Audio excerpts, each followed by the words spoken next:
My name is Michael Liebreich, and this is Cleaning Up. My guest today is Zac Goldsmith, or as he's more properly known, the Right Honourable Lord Goldsmith of Richmond Park. He's a Conservative peer sitting in the House of Lords, where he's also Minister for the Pacific and the Environment at the Foreign Office and DEFRA. Before that, he served 2 stints as MP for Richmond Park and was a Conservative candidate for the London mayoral election in 2016. He's probably the single person most responsible for the UK Conservative Party's conversion to the cause of environmentalism and climate action. Please welcome Zac Goldsmith.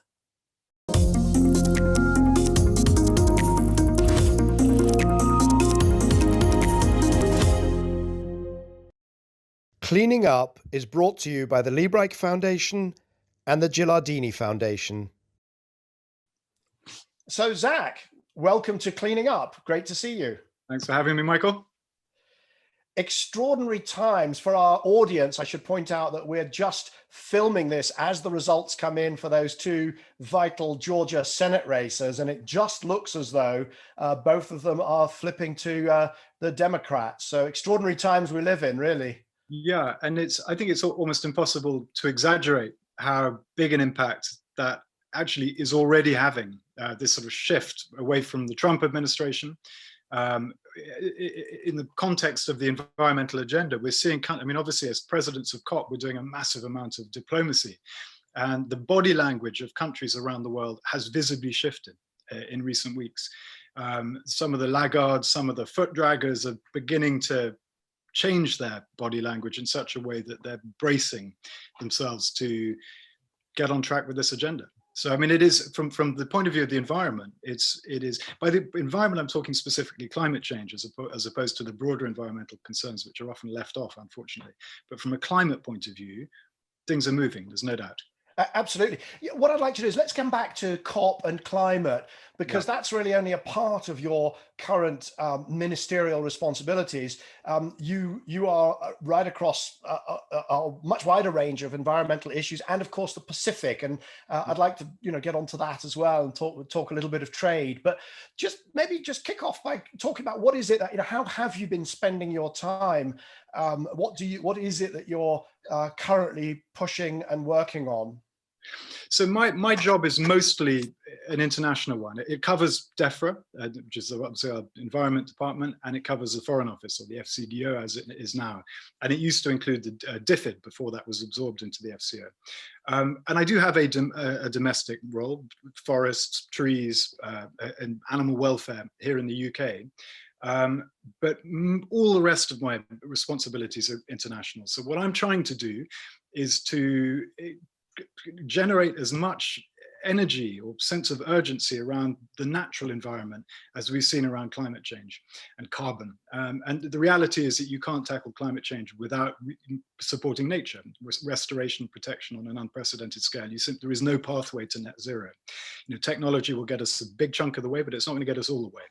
And despite that, nature-based solutions have been a long, distant second when it comes to international political focus. Of all the global finance that goes into tackling climate change, only about 2.5% goes through nature-based solutions like forests, mangroves, seagrass, and so on. And so my principle, if I had one aim, it's about shifting that ratio, getting countries to commit to do much more around the natural environment. And I'll just make one other point if I can, and this is that a lot of this is about how governments flex their muscles. Clearly, there's a huge private sector component as well, but a lot of it's about aid. It's about how governments invest their international budgets. It's about using whatever levers governments uniquely control. When it comes to the clean tech shift, that's happening, and with or without politicians. The market is racing ahead of the politics. You only have to look at things that have happened in the last 4 years under President Trump.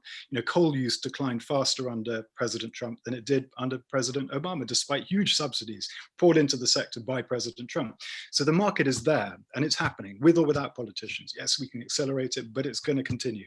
That's not true of nature. There is no yet at least, there is no market dynamic which is anywhere near big enough to begin to flip the tide in favor of the natural world. So if there's a gap to be filled, a hole to be filled, in my view, that's it.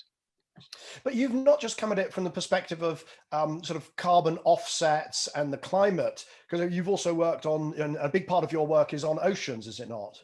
Yes. Yeah, I mean, look, climate is just one reason to be tackling nature, but, ultimately, there are a billion people who depend for their livelihoods on forests. So if you wipe out the world's forests, you're plunging people into terrible base poverty or destabilizing societies. The illegal wildlife trade decimates communities where it prevails. About 250 million people, probably a bit more, depend on fishing for their livelihoods. About 1 billion people depend on fish as their main source of protein. So, destroying natural systems automatically plunges those people who most depend on those systems, which tends not to be you and me. It tends to be people who are right on the front line, who depend most directly on nature's free services. They are undermined fundamentally. So it's not just about climate change. The ocean work, I think genuinely, I don't think any country in the world is doing enough on all this, but I do genuinely think the UK is now, I think we are the world leader on ocean protection on any number of different fronts, whether it's individual issues like tackling plastic waste and trying to prevent it entering the ocean, or whether it's marine protected areas. We have now fully protected an area slightly more than 4 million square kilometers, roughly the size of India. We added 700,000 square kilometers just a month ago around Tristan da Cunha. And there are other opportunities we're looking for as well. These are large ocean areas around our tiny little overseas territories, which pepper the world. So I think in terms of ocean protection, in terms of ocean politics, I think the UK is a really positive force, and I think a lot of other countries look to us for leadership. And the last thing I'd say on that, in the context of climate change, is that the best thing you can do for the world's ocean is to minimize emissions. Those emissions have a direct impact on ocean ecosystems, and one of the best ways to help some of the climate vulnerable countries adapt to climate change, because we know that climate change is going to happen whatever, is to build up and reinforce their coastal areas. And you do that best with nature, things like mangroves. So if you talk to some of the small islands that I deal most directly with through the Foreign Office in the Pacific region, there's a big emphasis there on mangroves as a way of mitigating climate change, but also as a way of enabling coastal communities to feel more protected against surges and storms and the work. So there is a big crossover between the two. Yeah. The marine protected areas, there's this kind of 30% club, I'm not quite sure what it's called, where we're pushing to get 30% of the world's oceans under some kind of marine protected areas. And that's something that I think that's what you're referring to, and the leadership role that the UK has played in that. But I have a question, because it's always very easy, particularly we sit in a very privileged part of the world in privileged roles. It's easy to say, oh, we should rewild this and we should protect that, and we've got to, nobody must chop down anything in the Amazon, etc., etc. But how do you deal with the pushback that says, we have, in our own environments, we've got a completely unnatural environment in the UK, but the worst in Europe in terms of survival of original nature. And now what we want to do is sort of almost a kind of nature-based colonialism, where we're going to tell other people they mustn't fish, and they mustn't chop down this, and they mustn't do that, because we've all become concerned about the environment. How do you deal with that? Well, I get the premise of your question, but that's not how it's panned out. Just to be clear, the 4 million square kilometers that's water that we have proactively protected, water that technically we control through the overseas territories. The 30 by 30 campaign, that's protecting 30% of the world's ocean by 2030, is an international one. So we spearheaded it, we started it, but it's a much bigger thing than the UK now. And I would say most, if not many, I would say most of the members of that campaign are either climate vulnerable or developing nations. It's not, a bunch of colonial countries wagging their finger. And there are a number of reasons for that. Number one is that many countries feel completely defenseless when it comes to protecting their oceans, because illegal fishing is absolutely vast. Even if you talk to giant countries like Indonesia with 17,000 islands and God knows how many miles of coastline, they are pretty much defenseless when it comes to illegal fishing. If you talk to small island states like Fiji or Palau, this is a major issue. They can see these gigantic operations just hoovering life out of the oceans. So for them, protection is not about not continuing to derive a living from the ocean. Many of these islands, many of these countries depend fundamentally on ocean economics. It's about protecting that source of their economy for the future. And there are lots of different ways of protecting. So if you go back to, I remember we're in Europe when marine protected areas first became a thing, and there were lots of campaigns springing up. And one of the first to be established was off the coast, off the west coast of Spain. And there was huge resistance. It's called Tabaca. And there was huge resistance there from the fishing communities. They thought this was an attack on them and their livelihoods. If you go there now, the greatest defenders of those marine protected areas, of that piece of coastline, is the fishing communities, because their yields have gone up. You protect certain areas of the ocean, you then are able to yield more from other areas of the ocean. The same is true of Costa Rica, one of the principal champions of marine protected areas. Same is true in New Zealand. In fact, the same is true, as far as I'm aware, across the board. So marine protected areas are a good way to boost local economies. Yeah. But they also enable us to develop a mechanism for tackling some of this really big stuff that's happening further out to sea, and which is rendering life in the ocean more or less obsolete. And a lot of that comes from China, but not all of it. And the reason I push on this question of whether it's kind of an imposition of our will on developing countries is it's not an accusation so much of colonialism. It's more examining something that's very important, I think, to both of us, which is the kind of core principles that enable conservatives to become good custodians of nature. And, in a sense, the easy situations are where there's no sacrifice, because, you protect a marine area and then the yields go up and so everybody's happy. But there are situations where you do actually have, or maybe I should phrase that as a question. Do you think there are situations where there truly is the tragedy of the commons, where self-interest would never take over, and we're just going to have either some kind of, either enormous self-restraint, which is, perhaps a questionable concept, or we need some top-down global government, or some top-down intervention? I definitely wouldn't go for the global government approach, but I dread to think what horrors would result from that. But look, I think, and you make absolutely a valid point. And the short answer is yes, there are lots of examples. I think the oceans are probably the best example of a win-win. It's almost impossible to have losers there. It's such a no-brainer, and it's measurable. You can look at any example over the last 50 years, actually going back to the Second World War, where military activity prevented fishing in certain areas and yields went through the roof very quickly. And it's, I think, very optimistic. It allows one to be very optimistic. Nature, given half a chance, comes back very quickly, particularly in the oceans. But there are difficulties. So you mentioned deforestation in the Amazon. Take the DRC, for example, Democratic Republic of Congo, which is still a very heavily forested nation, but it's got it's facing huge risks. But those risks on the whole are not coming from small subsistence farmers encroaching into the forest, cutting, growing. Of course that happens all over the world, but that's not the principal risk. The principal risk is concessions handed out, often in a dodgy manner, as part of a sort of corruption package, and outside companies are often then invited in to cut and sell and move on. And in those circumstances, there's no benefit really to local people. In many cases, people lose their homes. In other cases, they may not lose their homes, but they lose resources that they've been using. And in a sort of in a broader way, the governments tend not to get much revenue at all. If you look at the total amount of money that ends up with government to be reinvested in services in countries that are where deforestation is happening at a pretty big rate, is tiny sums, and really tiny sums. It'd be very easy for countries like ours to step in, if only it was so simple, and replace the revenue lost to government.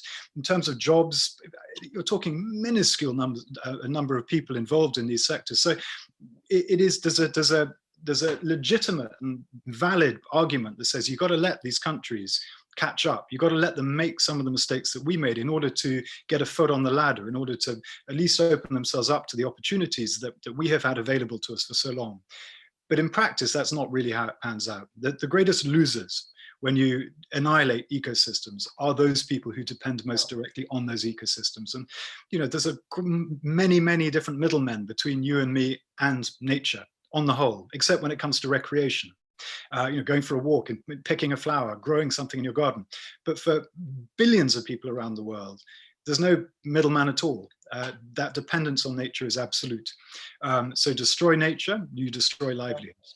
And it does strike me, you know, I've been working on these, you know, issues, I guess, for, well, it's probably more than 50, it is more than 15 years, nearly 2 decades.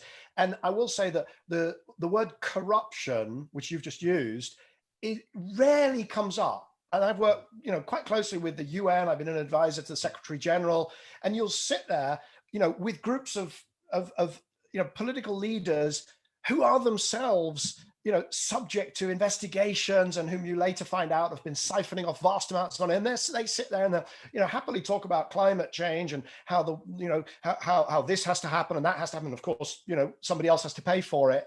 But the word corruption is almost never present in those discussions, in my experience. Yeah, I think there's a reason for that. I mean, even you know, I'm pretty hot-headed sometimes when it comes to these issues. I have a sense of outrage when I see what's going on in parts of the world. But I wouldn't, on this discussion with you, name particular countries necessarily in terms of specific examples of corruption.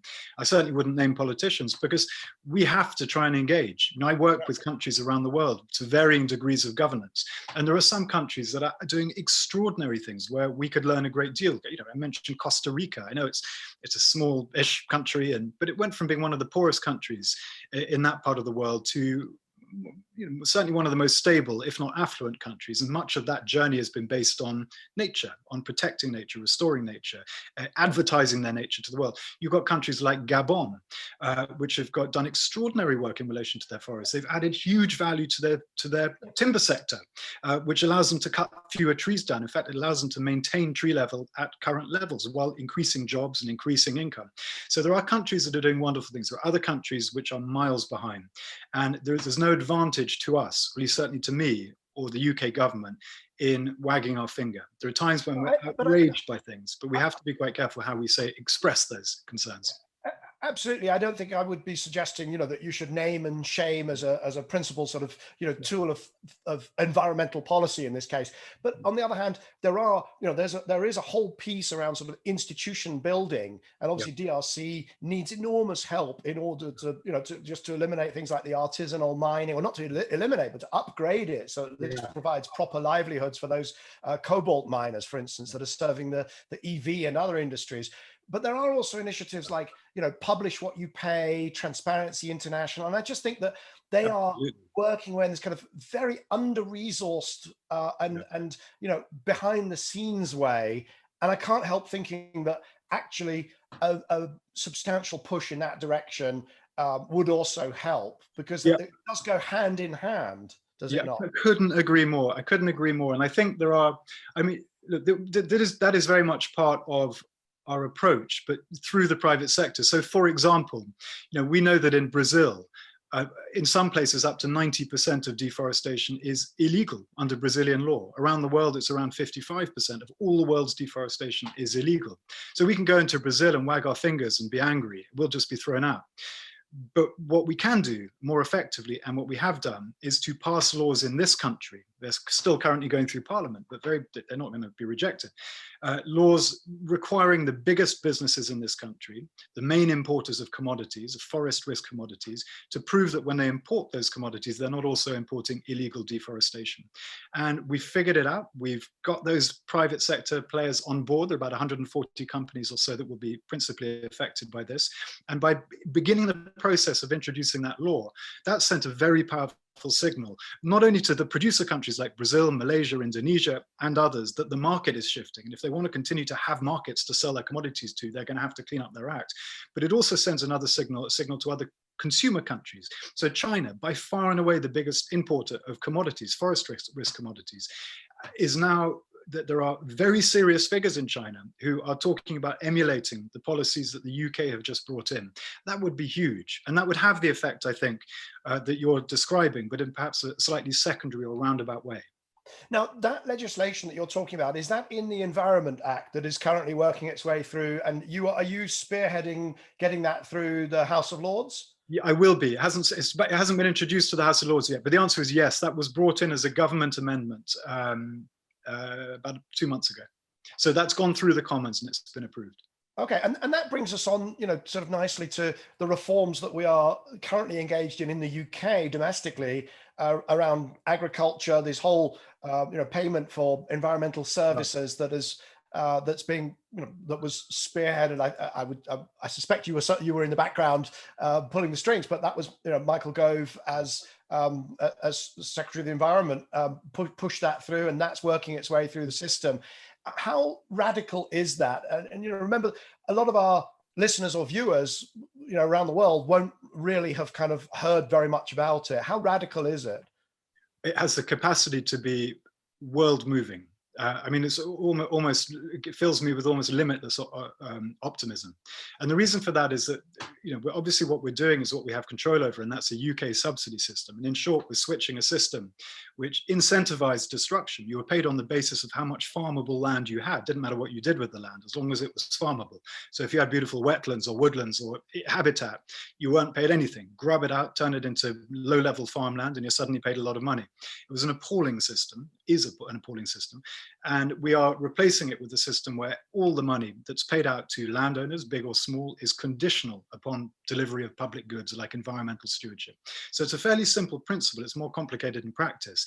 But the reason this is so huge is that we're, as far as I know, the only country to have embarked on this. And if you consider that the top 50 food-producing countries in the world spend $700 billion a year, every year, subsidizing land use, often destructive land use. If we, on the back of what we're doing, can build up a global coalition of countries committed to doing something similar, that's your solution right there. I mean, that's huge. If you ask, I know a number of scientific bodies have been set the challenge of figuring out what's it going to cost to turn the tide on environmental destruction. And the figure they always come up with is 700 billion, God knows how, but that's a figure that they come up with. By coincidence, that is how much governments spend subsidizing environmental destruction.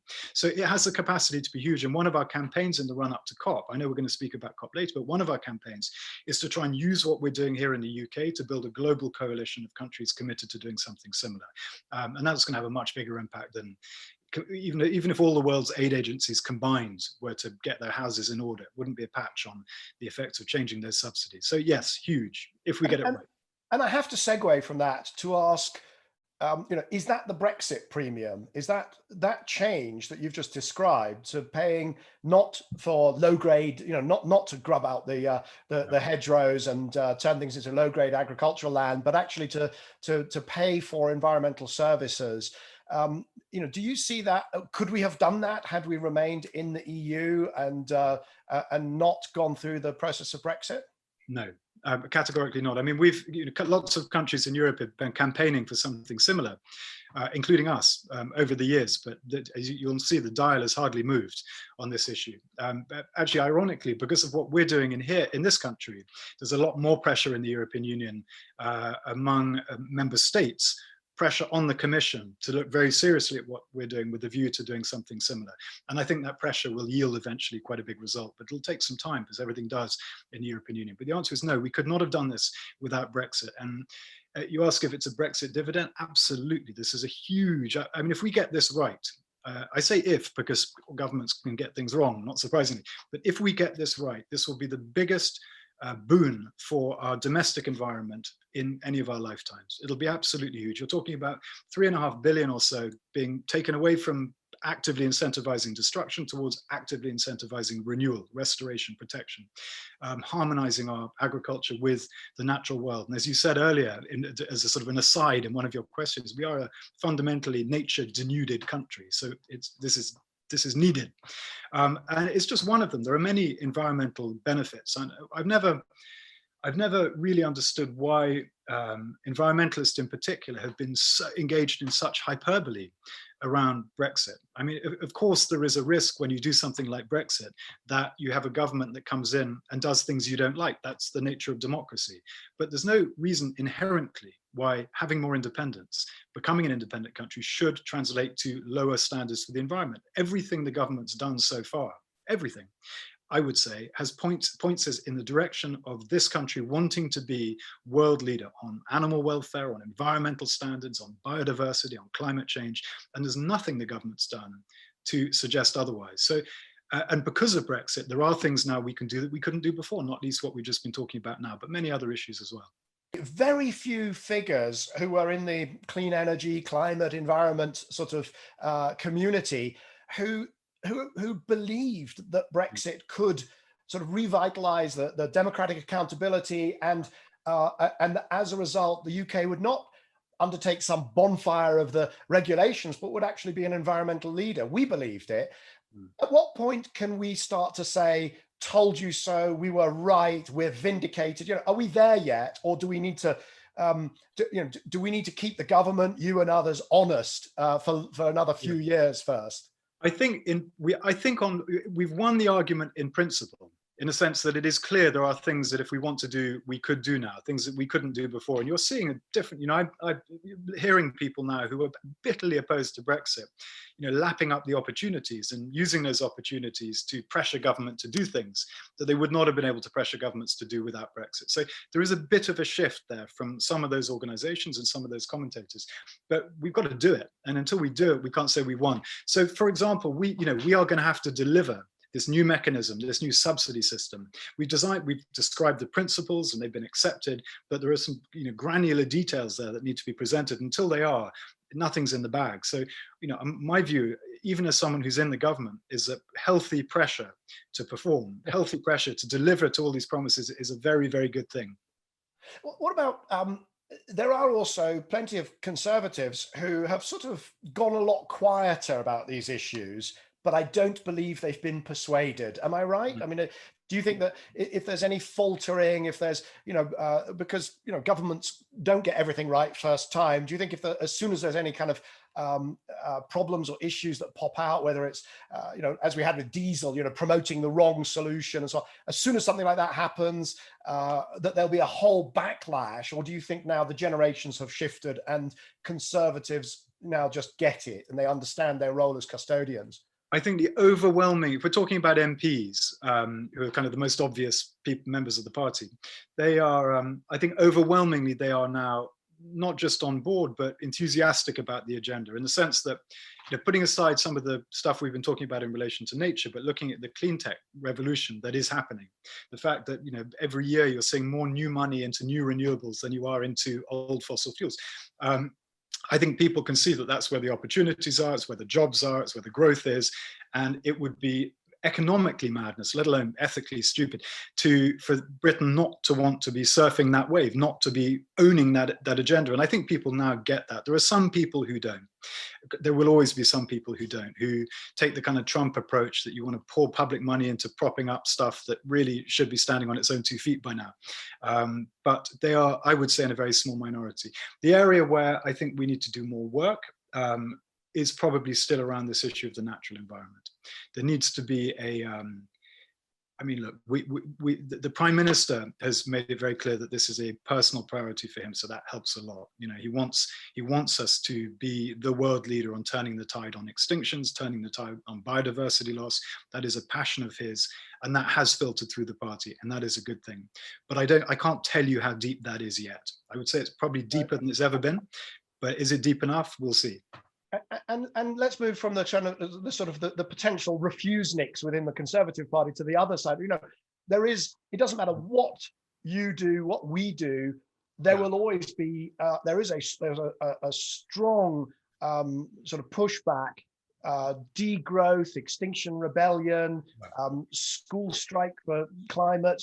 You've said, well, keep the pressure on, but do you want to encourage that sort of extremism? Is that the right way for pressure to be kept on government?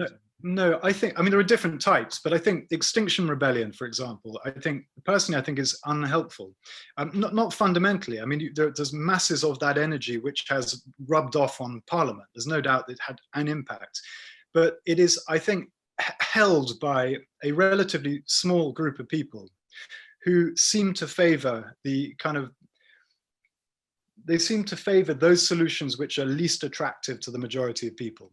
And they seem to relish in doing things that are going to cause maximum inconvenience to the majority of people. Now, we know we're not going to get to where we need to get to unless what we're talking about becomes mainstream, one way or another. This stuff needs to be in the DNA of how we do everything.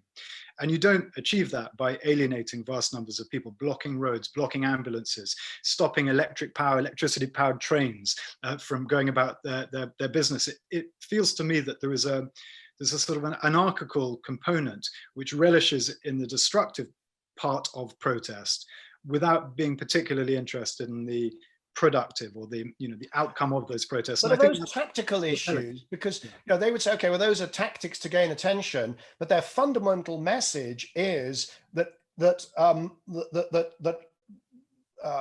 capitalist economies or regulated market economies, I don't think we're particularly capitalist, we're regulated market economies, are unable to course correct and have to be broken. Then there's the tactical bit. You could say, well, maybe they're using the wrong tactics, but what do you think about their fundamental message? Yeah, and that is true. And I think that's partly why that part of the movement won't ever accept that good things do happen sometimes. So, when we shift our subsidy system, that is revolutionary, but it won't be celebrated by those people because those people do not see the solution in incremental change. They want a revolution. They want to smash capitalism because they don't believe the market in any way at all can provide meaningful solutions. And I understand where that's coming from. The market is the most powerful force for change on earth, other than nature itself. I mean, it's huge. And if the market can't see the value in nature and doesn't see the cost in pollution, if the polluter isn't paying, for example, in real terms across the board, then that power, that awesome power of the market will cause destruction. There's no doubt. But the answer is not to then chuck out the market, in my view. The answer is to try and write those rules into the market so that the market can recognize the value of nature, can recognize the value or the cost of pollution and the use of scarce resources. Because once the market, and we've seen many, many examples, hundreds of examples of this, where the market, the informed market is the most powerful friend and the most powerful solution we have. I think the earliest and most obvious example of that is probably the landfill tax, where for the first time waste became a financial liability. Immediately businesses began doing everything they could to avoid that liability. It had a big impact, and if it had continued as progressed, we'd probably be in something like a zero waste or circular economy now. But it was politicized at a certain point and that link was broken. But I think immediately it showed the power of the market, if correctly informed. I agree with you. We're not in particularly a capitalist economy. We're in a highly regulated market economy. But that I think lends itself even further to what I've just been saying.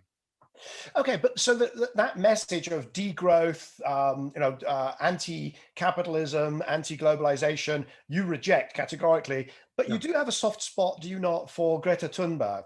Yes, I do. I'll tell you why. Because I think, look, one, I think her approach is very different to that of the kind of headbangers I've just been describing in Extinction Rebellion. She's a more measured figure in the manner in which she behaves, the manner in which she protests. She has done something extraordinary in terms of capturing the imagination of young people around the world in a way that politicians would dream of, but have never succeeded in doing.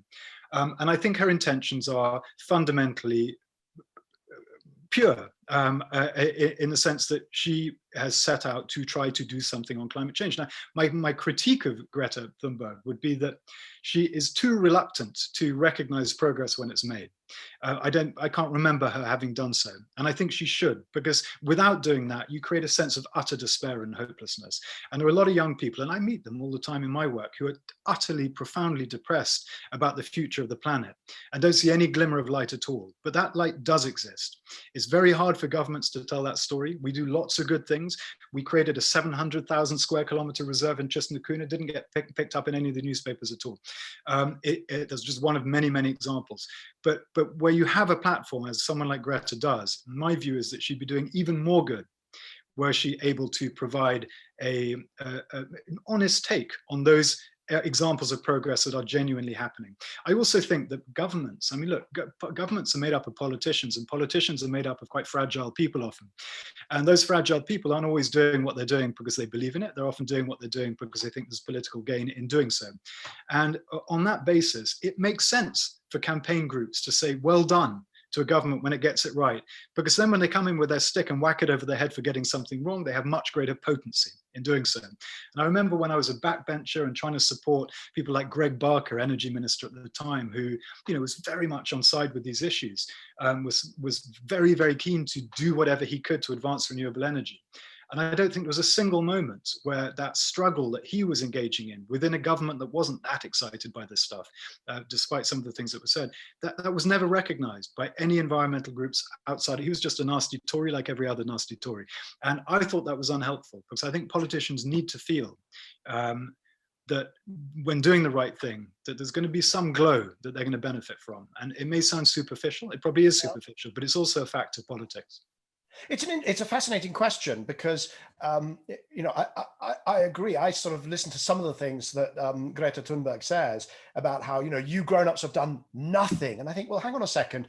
The economy has grown by 23% in the last. By 2019, the global economy had grown 23% in 6 years. Emissions had grown 3%. I meet people all day long, bankers, innovators, policymakers, civil societies, they've just worked ceaselessly to achieve that decoupling. And then it's very frustrating when somebody stands up and says, you've done nothing. Yeah. But then I also wonder whether her role is always to be the kind of, the Cassandra, because if she started to say, oh, that's actually pretty good. Yes, you're almost there, a bit more of the same, maybe everybody would sort of come off the accelerator.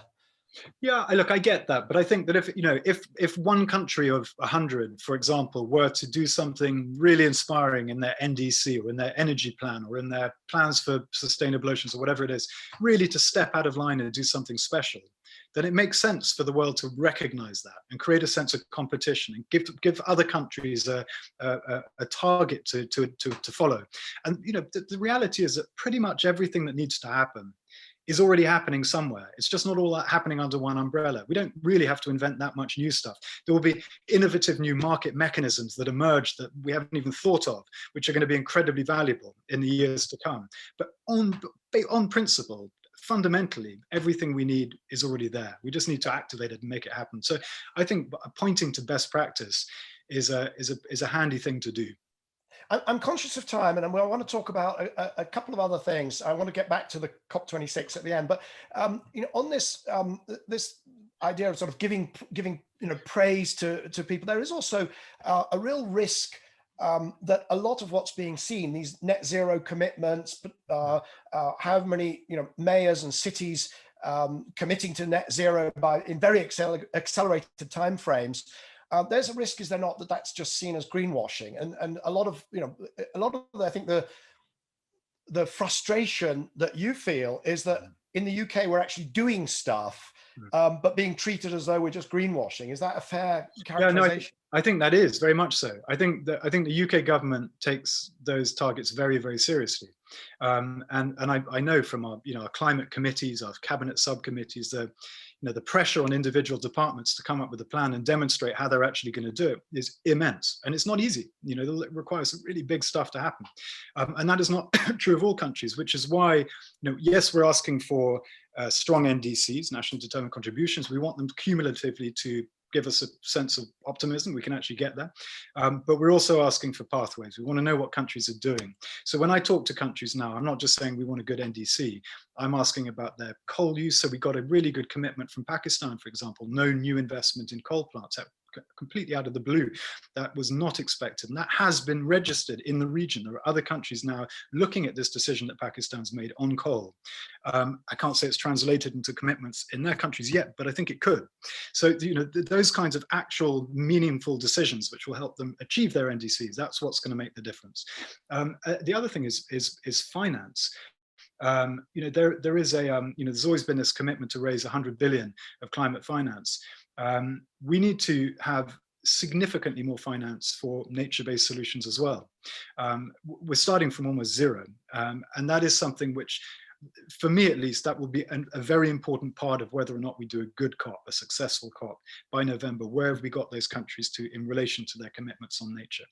And there again, I think we're going to have some good progress, possibly even the next week or two.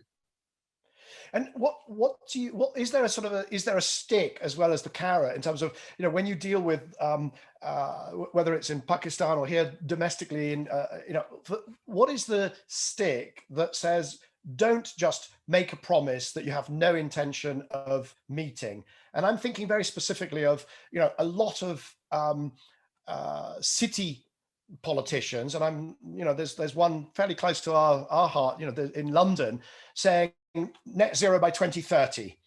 Unachievable, ridiculous commitment, but apparently no downside. Is that right? Yeah, that is a problem. It's so easy to, I mean, I remember, you know, that this was the Extinction Rebellion call. I think it was 2025 they wanted. 2025 they wanted, yes. Yeah, which would have effectively meant just switching off the economy. I mean, it would have been almost impossible to do that. You know, if it were possible, I'd be pushing for that myself, and so would you, but it's not possible. So it is, yeah, I think there will always be kind of cynical exploitation of an issue that clearly matters to a huge number of people in order to translate that into political upside. But at the same time, I think people will increasingly have little patience for those who are not interested or engaged at all. I think to be a serious politician today, you need to have serious answers to the biggest crisis we face as a species. But equally, I think people are pretty cynical about politicians. And on the whole, I think people are probably getting better now at seeing through the bluster. Okay. And the spin. I hope that's true, but I think it's probably true. If I might, though, you know, we're approaching another London mayoral election, right? You were the candidate last time. Yeah. And Sadiq Khan has promised net zero for London by 2030. Of course, Sean Bailey, the Conservative candidate, can't match that because it's an absurd and ludicrous target that can't be delivered, given that the mayor doesn't control London's carbon footprint in any meaningful way outside, you know, Transport for London's procurement. And yet there appears to be no downside. There's no press attention. He's not getting quizzed about it. He's not, there's no raised eyebrows in the press at all at that commitment. And that feels wrong to me. Yeah, no, I totally agree. But then don't forget, people, and I'm speaking from experience, people tend not to be that interested in those kinds of elections or political promises until you get closer to the election. So whatever happens, scrutiny will increase. But look, I do agree with you. I think that, you know, a responsible media would want to know, if you've got plans to get us to net zero by 2030, how are you going to do it? And really drill down into the details. I'd love to subject that promise to a bit of Andrew Neil, for example, or Michael Liebrecht. You could do that. You know, why don't you take him on? Because it's nonsense. And it's, you know, and I get on one level the intention there is to send a signal. You know, I care about the environment, I care about climate change, and I prove that by making this outlandish pledge. But it trivializes something that's extraordinarily serious, I think it discredits a whole agenda, and it's wrong, and it does deserve the kind of scrutiny that you're describing, but that is not in my hands, unfortunately.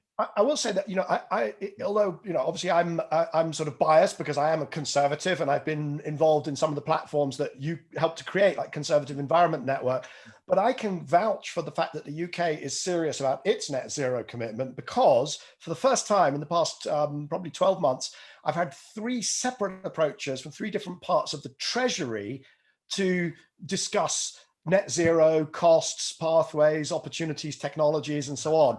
And so it is absolutely deadly serious. That's how I know. Yeah, no, absolutely is. No, I'm involved in any parliamentary or government committees on environment, you know, whether it's a cabinet subcommittee or something much more remote.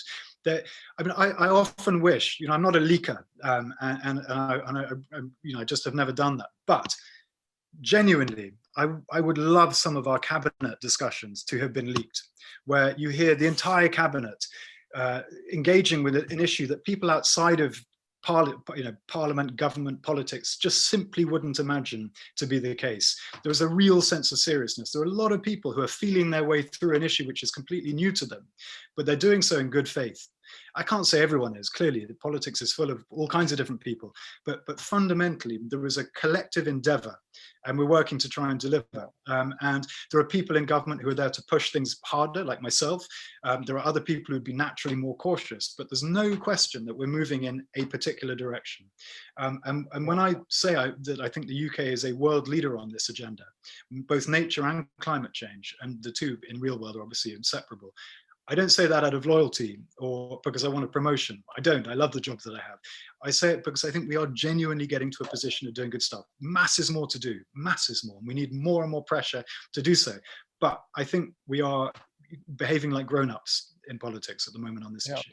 And I equally, I can't leak the discussions that I've had with, as part of the Board of Trade or with the officials. But I can tell you this: it is deadly serious about getting our heads around trade and the environment, so it's not a race to the bottom on not just climate but also other biodiversity and other issues, but to try and use trade as a race to the top. Yeah, which is the first.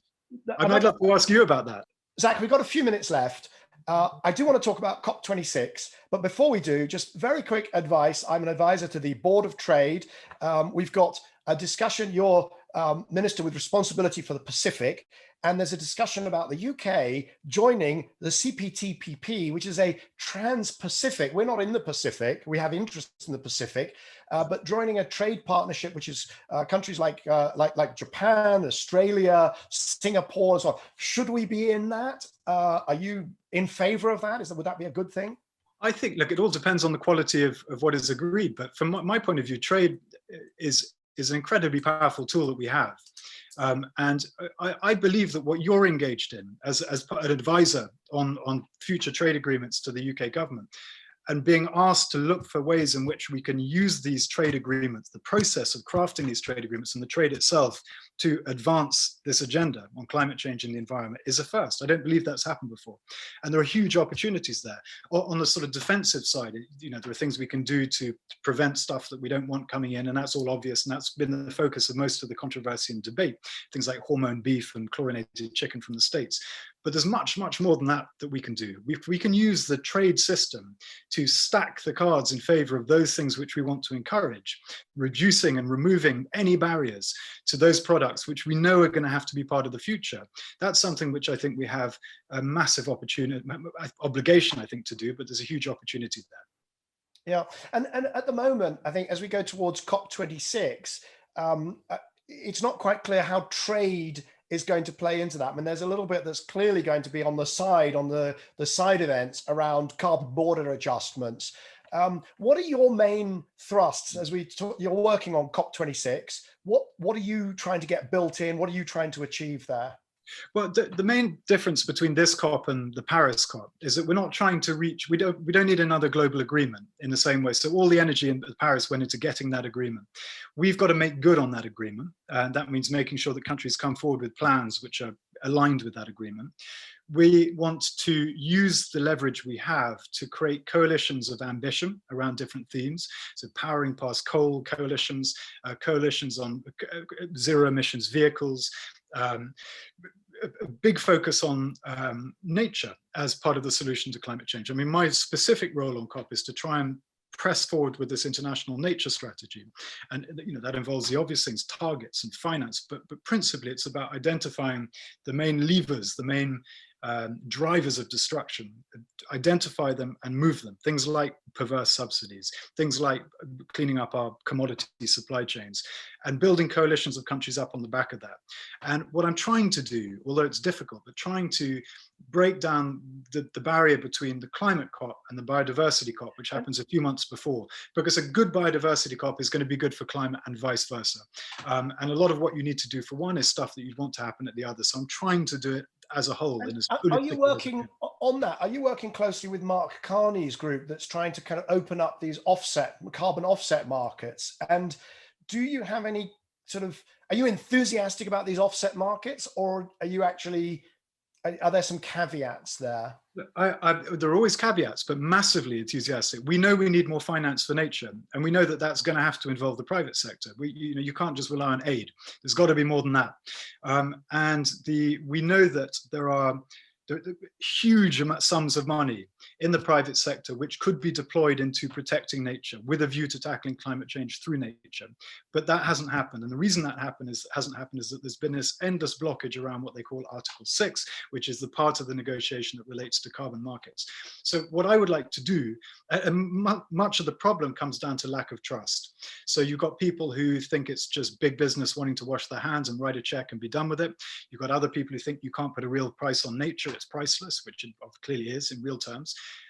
What we have to do is create quality control on both ends. So the projects that you're putting money in are genuine projects, and the companies engaging in carbon markets are companies that are serious, that have a clear pathway to net zero, no matter how long. And some sectors are going to struggle much more than others. But as long as they're serious about it, then the idea, the view is that they could engage in those carbon markets. So 100%, I think this must happen. I'd like us to take a big bite out of that problem between now and COP. And if we do, we'd see huge sums of money flowing into nature. As long as it's done properly, this could be gigantically important. Yeah, and it does feel to me like the kind of the private money will find a way to do the kind of reforestation, the carbon removal, because it's so kind of tangible, it's relatively easy to measure.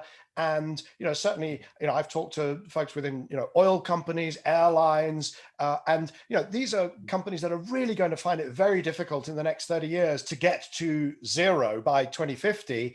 Yeah. But they are very prepared to work in a very constructive way on reforestation or on even enhanced weathering or direct capture, but they're very much more tentative, and it feels to me like it's the role of government and nations to work on the avoided deforestation, because there it's all about baselines and what would have been chopped down had you not done X, and it's much more difficult to measure, and it feels like more of a government to government activity. Does that accord with how you see it?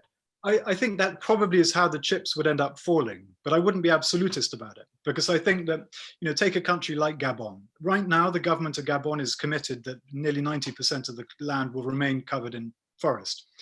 But that may not be the same, may not be the case with the next administration in Gabon. So if we, either as countries, donor countries, partner countries, or the private sector, can create a finance stream, a new economic opportunity around that commitment, then you're much more likely to see that commitment endure.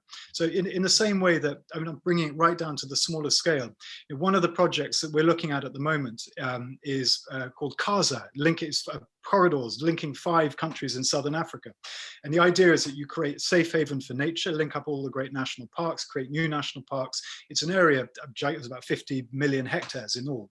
But it's all about creating jobs on those routes. If economies emerge where the people who are employed in the business of protecting nature, then protecting nature will continue. You don't need to have guards there. It will happen because people's livelihoods depend on it. And the same is true of countries. If Gabon is not benefiting from this extraordinary decision that it's made in 10 years' time, then someone's going to come along at some point and say, actually, we're going to get more money if we cut them down. So whether it's business or whether it's donor countries or a whole tangle of donor countries, I don't really mind. I think that the market will probably provide that answer for us. So look, we're reaching the end of the allotted time. I'm pretty sure we could continue. I mean, certainly one of the big takeaways for me is that I haven't thought enough about the linkage between the kind of infrastructure, climate, and biodiversity and oceans and all these other areas where we're also threatening the planetary boundaries, but where we need to step back and we need to use the power of that regulated market economy to do so. I've no doubt I'll be thinking more, trying to learn more about these topics. I would love to talk with you more about them, but we don't really have time here today. So with that, I'll just thank you for your time, for your thoughts, and wish you luck in all of these initiatives. I'm pretty sure our paths will cross multiple times between now and that fateful COP in Glasgow at the end of this year. Thank you so much, Michael. And I look forward to hearing more about your trade work as well, which is just hugely important and pioneering, genuinely. Well, thank you very much. So to be continued. Thank you. See you soon. Thank you. Bye-bye. So that was Zac Goldsmith, Lord Goldsmith of Richmond Park, who played such an instrumental role in ensuring that post-Brexit Britain remained amongst the leaders of the major nations in terms of the environment. And that's particularly important in this year, which sees the 15th UN Conference on Biological Diversity in May in China, and then, of course, COP26, the climate conference in Glasgow, which takes place in November this year. My guest next week on Cleaning Up is Beverly Gower-Jones. Beverly runs a fund called the Clean Growth Fund. She's also runs a consultancy called Carbon Limiting Technologies. She's one of the leading figures in coaching young companies out of universities, startups, getting them funded and en route to developing and delivering the technologies for a net zero economy. Please join me this time next week for a conversation with Beverly Gower-Jones.